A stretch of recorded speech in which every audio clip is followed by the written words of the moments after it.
రాష్ట్రాన్ని ఎట్లా దివాలా తీసిపిచ్చింది అనేటటువంటి అంశాల మీద మాట్లాడడం, అదేవిధంగా పదే పదే వేల కోట్ల రూపాయలు అప్పులు తీసుకొని రావడం, ఖజానా మీద భారాన్ని పెంచడం, కానీ తెచ్చినటువంటి అప్పుతోనే ఒక్కటి కూడా పనికొచ్చేటటువంటి పని చేయకపోవడం అన్నది మనం గత 16 నెలలుగా చూస్తున్నటువంటి సందర్భం.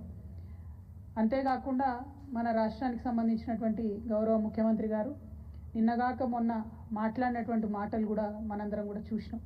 తెలంగాణ ఆత్మగౌరవాన్ని కించపరిచే విధంగా, నేను ఒక రాష్ట్ర ముఖ్యమంత్రిగా ఎక్కడికి పోతున్నా నన్ను చెప్పుల దొంగను చూసినట్టు చూస్తున్నారని అంత నీచమైనటువంటి మాటలు, నిజంగా అట్లాంటి మాటలు చెప్పాలంటే ఇబ్బంది అనిపించినా ఆయన నోటి నుండి అట్లాంటి మాటలు వినడం అన్నది తెలంగాణ ప్రజలకు అవమానం.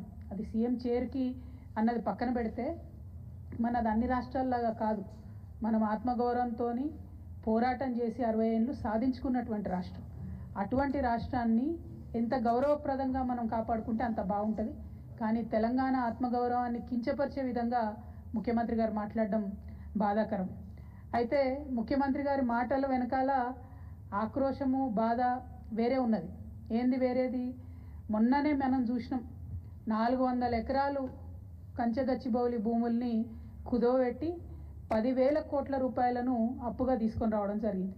యావత్ ప్రపంచం ముందు తెలంగాణ పరువు తీసినటువంటి ఉదంతాన్ని కూడా చూసినాం. అక్కడ ఉన్నటువంటి నెమళ్లను, చెట్లను అన్నిటినీ నాశనం చేస్తే ప్రపంచవ్యాప్తంగా ఉన్న పర్యావరణవేత్తలందరూ కూడా బాధపడ్డ విషయం చూసినాం. మరి ఎందుకంత పట్టుదల? ఎందుకు ఆ భూములు అమ్మాలి? ఎందుకు 10,000 కోట్లు తెచ్చుకోవాలి అంటే, ముఖ్యమంత్రి గారు కంప్లీట్గా ఆలోచన ఏంటంటే, తెలంగాణ రాష్ట్రంలో టీఎస్ఐఐసిలో, ఇదివరకు టీఎస్ఐఐసి అన్నాము, ఇప్పుడు వాళ్ళు టీజీఐఐసి అంటున్నారు, ఇండస్ట్రియల్ ఇన్ఫ్రాస్ట్రక్చర్ డెవలప్మెంట్ కార్పొరేషన్లో 1,75,000 ఎకరాల పైచిలకు భూమి కేసీఆర్ గారు జమ చేసి పెట్టిండ్రు. కేవలం హైదరాబాద్లో కాదు, జిల్లాలలో ఉన్నటువంటి అన్ని కేంద్రాలలో కూడా ఫ్యూచర్లో ఇండస్ట్రియల్ ఎక్స్పాన్షన్ కోసం అని చెప్పి టీఎస్ఐఐసిని ఒక స్ట్రాంగ్ పవర్ఫుల్ ఎంటిటీగా తయారు చేసి పెట్టిండ్రు. ఇవాళ రేవంత్ రెడ్డి గారి కుట్ర ఏంటంటే, ఆ భూములన్నింటినీ కూడా కుదవబెట్టాలి. కంచెగచ్చిబౌలి శాంపుల్ మాత్రమే 1,75,000 ఎకరాల తెలంగాణ వ్యాప్తంగా ఉన్న భూముల్ని కుదవబెట్టడానికి ఒక మంచి కుట్రపూరితమైనటువంటి స్కెచ్ రేవంత్ రెడ్డి గారు తయారు చేసుకున్నారు. మరి తయారు చేసుకున్నారు, కానీ ఆ విషయాన్ని ప్రజల నుంచి దాచిపెట్టాలనేటటువంటి ప్రయత్నం చేస్తున్నారు. మీ అందరికి కూడా తెలుసు, నా దగ్గర నిర్దిష్టమైనటువంటి ఆధారాలు లేకపోతే నేను మాట్లాడను.